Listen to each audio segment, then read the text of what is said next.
మీ అందరికి క్రీస్తు వారి నామంలో శుభాకాంక్షలు తెలియజేస్తున్నాము. మరి ఈరోజు ఒక సందర్భాన్ని ఆలోచించాను. ప్రార్థన యొక్క ప్రాముఖ్యత లేదా ప్రార్థన యొక్క ప్రాధాన్యత. మరి ఈరోజు సమాజంలో మరి ఎక్కువగా ప్రార్థన గురించి మనకి వినిపిస్తుంది. కానీ లోకంలో ఉన్న వాళ్ళు మనం ఏమంటారు తెలుసా? ఈ ప్రార్థనకి వెళ్ళారా అంట, అంతేగాని వాక్యం విన్నారంటారా? అందరూ అంటే ప్రార్థన అనేది ప్రపంచవ్యాప్తంగా అందరి నోటిలో నానే ఒక పదం. మీరు ఒకవేళ చర్చికి వెళ్ళారా అనేవాళ్ళకి తక్కువ. కాబట్టి ఈ రోజు మీరు ప్రార్థనకి రాలేదా? ఈ రోజు మీరు ప్రార్థన చేయలేదా? ఏమంటే అక్కడ మీటింగ్ పెట్టారనుకోండి, ఏమంటారు? మీటింగ్కి వెళ్ళారా అనుకుంటా, మీరు ప్రార్థనకి వెళ్ళారా? అంటే ప్రార్థన అనే పదం ఈరోజు మన నోటే కాదు, ప్రపంచంలో అందరి నోట వినపడే పదం ప్రార్థన. మరి ఈరోజు మరి సమాజంలో చూస్తే ఎన్నో ప్రార్థనలు ఉన్నాయి. వ్యక్తిగత ప్రార్థనలు, కుటుంబ ప్రార్థనలు, సంఘ ప్రార్థనలు. మరి కొన్ని సంఘాల్లో అయితే మరి 24 గంటలు ప్రార్థన అవసరాల కొరకు వ్యక్తిని కేటాయిస్తారు. అంటే ఖచ్చితంగా మనం ఎప్పుడు ఫోన్ చేసిన ఆ వ్యక్తి ఖచ్చితంగా మన కోసం ఏం చేస్తారంటే ప్రార్థన చేస్తారు. అంటే ఎక్కువ 24 గంటలు కూడా అందుబాటులో ఉంటారు. కాబట్టి మరి ప్రార్థన కూలింది అంటే ఆ కూలికి మొత్తం కూడా దేనికి సంబంధించిందంటే ప్రార్థనకు సంబంధించింది. చూడండి, కొన్ని సందర్భాల్లో మరి ఎక్కువగా మరి సంఘానికి వెళ్ళి ప్రార్థన చేస్తారు. అది 2 గంటలైనా 3 గంటలైనా. అంటే ప్రార్థన యొక్క అవసరత ఈరోజు సమాజంలో ఎంతో ఉంది. కానీ వాక్యమే కాదు, బైబిల్లో ఎక్కువగా ప్రార్థన యొక్క అవసరత ఉంది. ఈరోజు మనం వాక్యం వింటున్నాం వెళ్ళిపోతున్నాం కాదు, వాక్యానికి పునాది ఈ ప్రార్థన. పునాది లేదనుకోండి, మనం ఎంత వాక్యం విన్నా ఉపయోగం లేదు. అంటే ప్రార్థన మీద మనందరం కూడా నిలబడాలి. అందుకే చూడండి, వాక్యానికి ముందు ప్రార్థన, వాక్యానికి తర్వాత ప్రార్థన, ముగింపు ప్రార్థన. కాబట్టి ఎప్పుడైనా మరి సంఘం ప్రార్థన కొన్ని సంఘ కార్యక్రమాలు అనేవి కూడా మొదలవుతాయి. అది కూటమి ఉంది, లేకపోతే పబ్లిక్ మీటింగ్ కావాలని ఉంది, లేకపోతే గొడవపూడి కావాలని ఉంది. ఏదైనా సరే ప్రారంభం మనం దేంతో చేస్తాం? ప్రార్థనతో చేస్తాం. ప్రారంభ ప్రార్థన అంటారు, ముగింపు ప్రార్థన అంటారు. అంటే మధ్యలో ఎన్నో ప్రార్థనలు ఉంటాయి. అంటే ప్రారంభ ప్రార్థన, ముగింపు ప్రార్థన, ఈ రెండే కాదు, ఈ రెండింటికి మధ్యలో ఎన్నో ప్రార్థన. మొదటి వర్తమానం వెళ్లే ముందు ప్రార్థన, అయితే తర్వాత ప్రార్థన, కానుకలకు ముందు ప్రార్థన, కానుకల తర్వాత ప్రార్థన.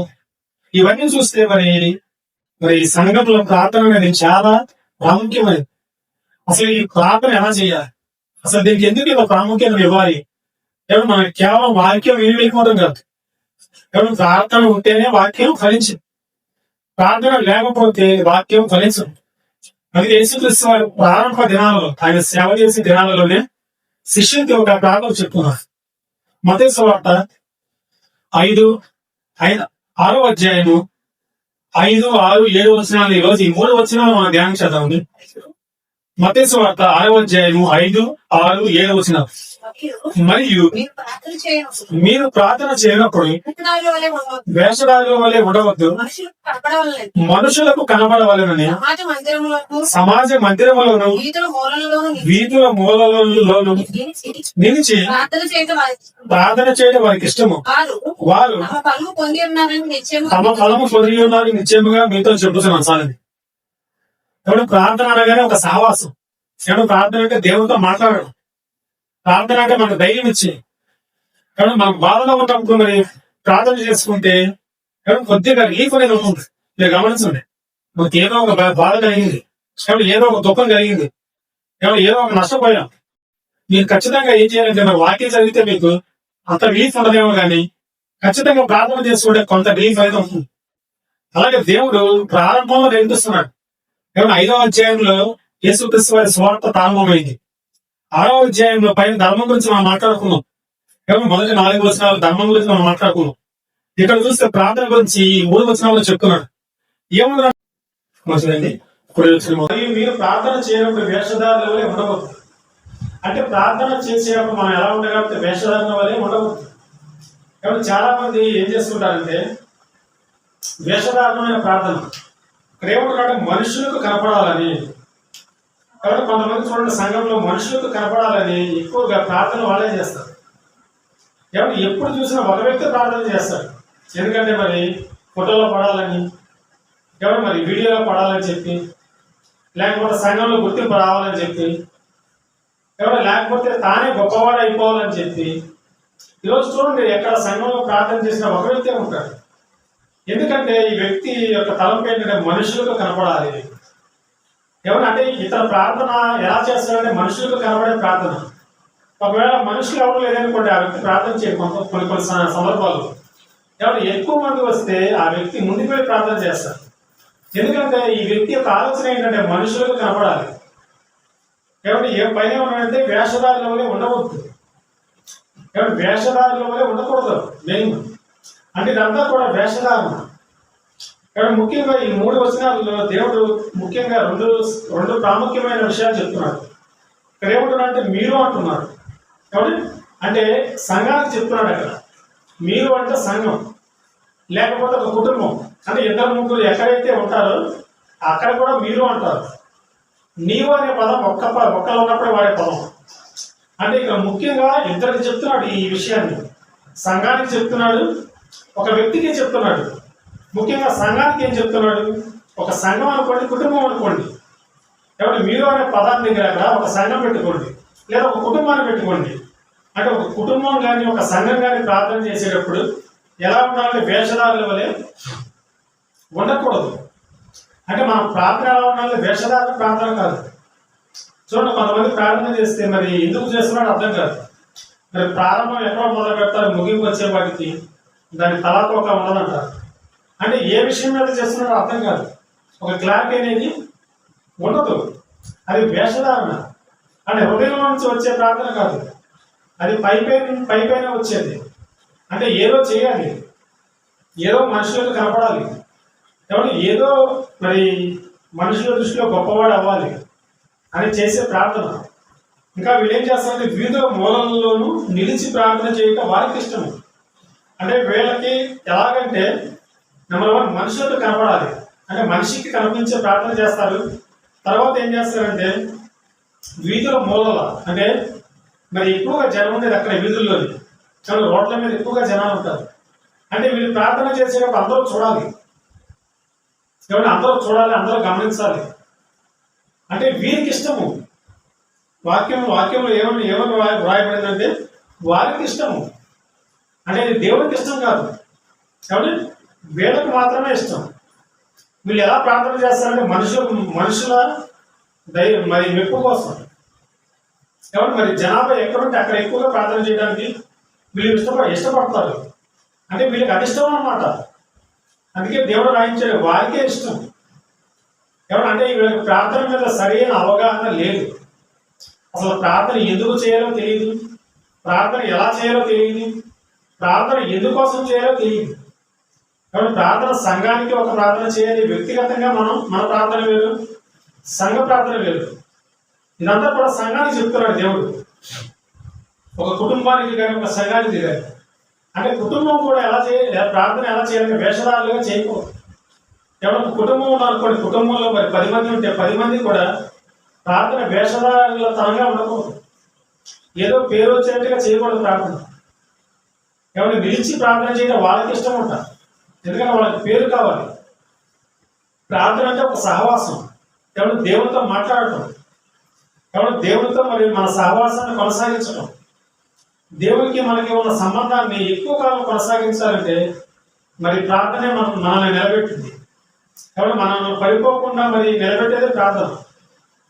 ఎవరు మన కోపం వచ్చినప్పుడు మరి ప్రార్థన చేసుకున్న కోపాన్ని తగ్గిస్తుంది.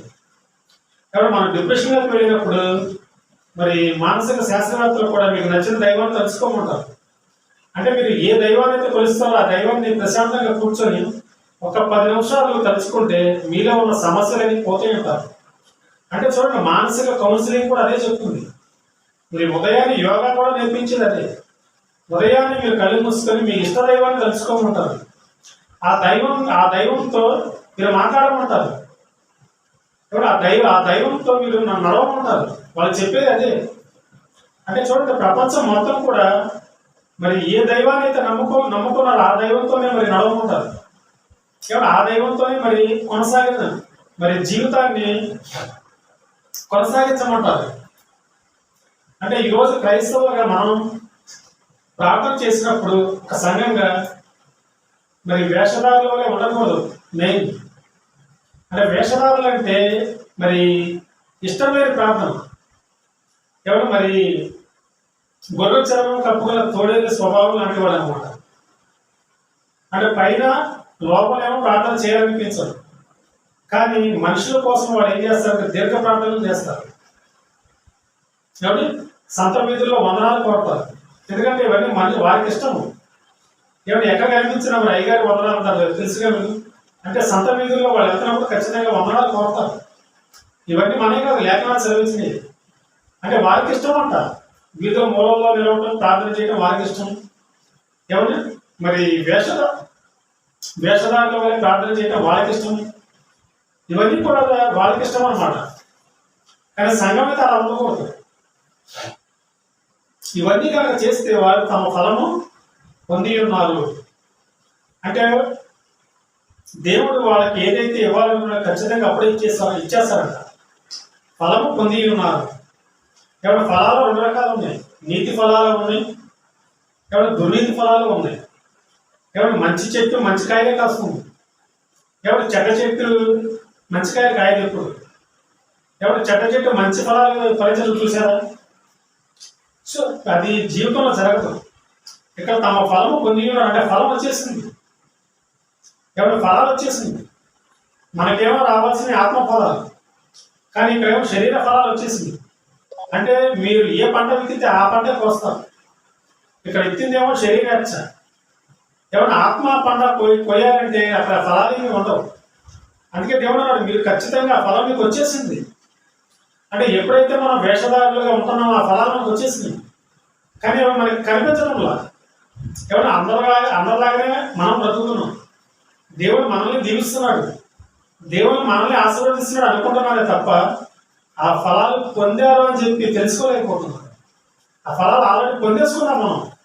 ఎప్పుడంటే ఈ వచనం మనం ఎప్పుడైతే చదివామో అప్పుడే పొందేసుకున్నాం. ఎప్పుడైతే మనం వేషధారులుగా ప్రార్థన చేసామో అప్పుడే పొందేసుకున్నాం. ఇప్పుడు 6వ వచనం చూస్తే, నీవు ప్రార్థన చేయనప్పుడు నీ గదిలోనికి వెళ్ళి తలుపు వేసి రహస్యమందున నీ తండ్రికి ప్రార్థన చెయ్యి. అప్పుడు రహస్యమందు చూచు నీ తండ్రి నీకు ప్రతిఫలం ఇచ్చింది. చాలండి. ఇక్కడ ఈ వచనంలో మెయిన్ 2 విషయాలు. మొదటి విషయం ఏమో సంఘం గురించి, ఇక్కడ 2వ విషయం నీవు అంటున్నాడు. అంటే సింగిల్, అంటే ఇది వ్యక్తిగతానికి సంబంధించింది. కాబట్టి మీరు ఎప్పుడైనా సింగిల్ కాబట్టి ఏం చేయాలంటే ఖచ్చితంగా నీ గదిలోకి వెళ్ళి తలుపు వేసుకొని ప్రార్థన చేయాలి. మరొక సందర్భంలో చెప్తాడు తలస్నానం చేయాలి అని. కాబట్టి ఇదే 4 సువార్తల్లో ఉంటుంది. తలస్నానం చేసి నీ గదిలోకి వెళ్ళి రహస్యమందున నీ తండ్రికి ప్రార్థన చేయి. ఇది సింగిల్గా ఉన్నప్పుడు చేసేది. ఎవరు సంఘంగా ఉన్నప్పుడు చేసేది వేరు, మనిషి సింగిల్గా ఉన్నప్పుడు చేసేది వేరు. సింగిల్గా ఉన్నప్పుడు ఏం చేయాలంటే గదిలోకి వెళ్ళాలి, ఎవరు తలుపు వేసుకోవాలి. ఎందుకంటే బయట ఉంటే మనం లోపల పడిపోతాం. ఎవరు గది అని ఎందుకన్నారంటే లోపల ఉంటే మనం సేఫ్ సైడ్లో ఉంటాం. ఎవరు బయట ఉంటే మనకు రకరకాల ఆలోచన. ఎవరి మరి బయట మరి ప్రకృతి అంతా రకరకాలుగా ఉంటుంది. లోకం మనల్ని పిలుస్తూ ఉంటుంది. బయటకు వెళ్తే మన మనస్సు ప్రార్థన మీద ఉండదు. ఎవరు బయట మరి సమాజంలోకి వెళ్తే మన మనస్సు మరి వాక్యం మీద ఉండదు. అందుకే దేవుడు ఏమన్నాడు, లోపలికి వెళ్ళిపో. అందుకే నోవాహు గారిని కూడా లోపలికి వచ్చేయమన్నాడు, కానీ బయట ఉండమన్నాడా? నోవాహు గారిని లోపలికి వచ్చేయమన్నాడు. ఎందుకంటే బయట సమాజం బాగోలా. ఎవరు బయట సమాజం అంతా చేరిపోయింది.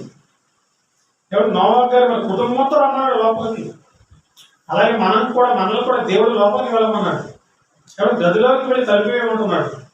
ఎవరు నోవాహు గారు వాళ్ళకు కూడా తలుపు వేయమన్నాడా లేదా? అంటే లోకంతో సంబంధం లేదు వాళ్ళకి. బయట ఏం జరుగుతున్నా వాళ్ళకి సంబంధం లేదు. అలాగే మనకు కూడా దేవుడు ఒకటి ఇచ్చాడు. బయట ప్రపంచంతో సంబంధం లేదు. నువ్వు ప్రార్థన చేయనప్పుడు గదిలోకి వెళ్ళు, తలుపు వేయంటే ఎవరైనా ఖచ్చితంగా మనం